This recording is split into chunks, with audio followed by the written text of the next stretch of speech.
अनोखी जादुई किताब। जादू टोना जैसी चीजें खतरनाक है, लेकिन जब उनका प्रयोग एक बहू के हाथों होता है तो वो कितनी मजेदार हो जाती है। खुद देखिए। रामगढ़ गांव में सुधा रहती थी। सुधा की सास उससे बड़ा काम कराती, तो पति ऐसा जो ना कभी घुमाने ले जाता और ना ही कभी कोई तोहफा लाता। बेचारी इस बात से हमेशा दुखी रहती, लेकिन एक दिन उसकी जिंदगी बदल जाती है। अरे सुधा, सारा दिन न जाने क्या क्या सपने देखती रहती है। जाकर कुछ बढ़िया सा खाना बना कर ले आ। सपना ना देखो तो क्या करूं, मेरे तो कर्म ही फूट गए जो ऐसे घर में शादी हो गई। इससे अच्छा तो माँ जी कोई फुल टाइम मेड ही रख लेते। ओहो, बढ़िया ही फुल टाइम मेड रखने वाली। मेरे बेटे के लिए तो विलायत से रिश्ते आ रहे थे। वो तो तेरे पापा ने तेरी इतनी झूठी तारीफ कर दी कि हमारा तो मन ही पिघल गया। अच्छा, विदेश से रिश्ते? वाह माँ जी वाह। अरे भगवान से तो डरिए, विलायती बहू लाकर क्या गाय का गोबर लिपवाती। बहू बहू होती है, ना वो देशी होती है ना विलायती। बहू का काम सिर्फ सास की सेवा और घर का काम होता है। और सुन, तुझे मैं क्यों बताऊं कि मैं क्या करती।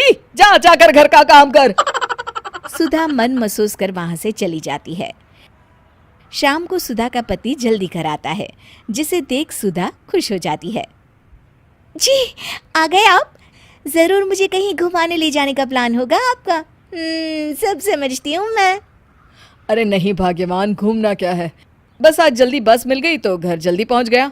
अच्छा सुनो, जरा आज शाम की चाय के साथ पकोड़े भी तल लेना, बड़ा मन कर रहा है। सुधा पति की बात सुनकर पैर पटकती हुई किचन में चली जाती है। वो काम करते करते खिड़की के बाहर देखती है कि तभी उसे एक चमकीली सी कॉपी दिखाई देती है। वो खिड़की से उस कॉपी को उठा लेती है और उसे खोल कर देखती है, तो उसमें सुनहरे अक्षरों में लिखा होता है, जादुई किताब, इस पर जो लिखो वो सच होता है। सुधा उस किताब को देखकर खुश हो जाती है और जल्दी से पास रखी पेंसिल उठाकर उसमें लिख देती है, मेरी सास सारा काम कर दे।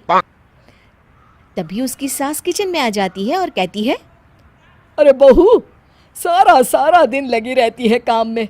अब जाकर आराम कर ले, मैं तेरे लिए चाय और गर्मा गर्म पकोड़े लेकर आती हूँ। सुधा ये देखकर हैरान हो जाती है और कॉपी लेकर कमरे में आ जाती है। तभी वो देखती है कि उसका पति आराम से बैठकर किताब पढ़ रहा होता है। सुधा झट से कॉपी निकालकर उसमें लिखती है, मेरा पति मुझे घुमाने ले जाए। बस फिर क्या था, सुधा का पति किताब बगल में रख देता है और उससे कहता है, बहुत दिन हो गए हम कहीं घूमने नहीं गए ना, चलो कल मैं ऑफिस से छुट्टी ले लेता हूँ। सुधा ये सुनकर खुश हो जाती है कि तभी उसकी सास हाथ में चाय और पकोड़े लेकर खड़ी हो जाती है। चलो बहू, कुछ खा लो। अरे किस्मत वाले हैं हम जो हमें तू मिली, वरना मेरे बेटे की शादी कहीं तय ही नहीं हो रही थी। कोई लड़की इस घर में शादी नहीं करना चाहती थी। ले बहू, खा ले। अब तो सुधा की बल्ले बल्ले हो गई थी। सुधा की सास और पति बस उसके इशारों पर घूमते। एक दिन सुधा को सास का हार पसंद आ जाता है। वो सास से कहती है, माँ जी कितना खूबसूरत हार है, क्या ये हार आप मुझे दे देंगी? ओए होए, बढ़िया ही मुझे दे देगी? अरे तेरी माँ ने दिया है ना मुझे, जो मैं तुझे दे दूँ? मैं अपने एक भी गहने तुझे कभी नहीं दूंगी। तभी सुधा अपने कमरे में जाती है और कॉपी में लिख देती है, सास के सारे गहने मेरे हो जाए। अब क्या था, थोड़ी ही देर में सास एक संदूक लेकर उसके कमरे में आ जाती है। बहू ये ले। ये क्या है माँ जी? बेटा ये मेरे गहने हैं, अब मुझ बुढ़िया पर तो ये अच्छे नहीं लगते। तेरी तो उम्र है पहनने उड़ने की, ये ले गहने तू ही रख ले। तभी सुधा की नज़र उस हार पर पड़ती है जो सासू माँ ने पहना है।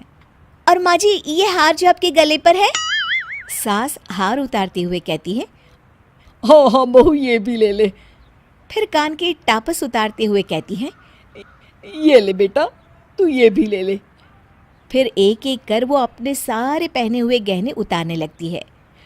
ये भी ले ले बहू, ये भी ले ले। सुधा तो खुशी के मारे बौखला जाती है।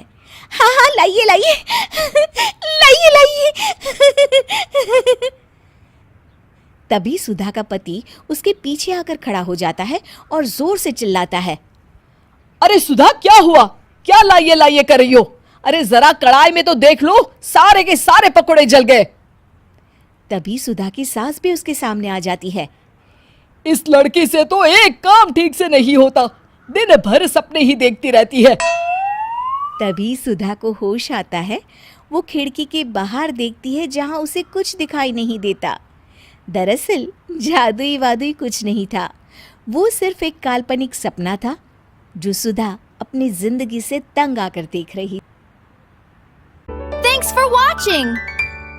Don't forget to subscribe to OG Kidoverse for more fun stories. Bye bye!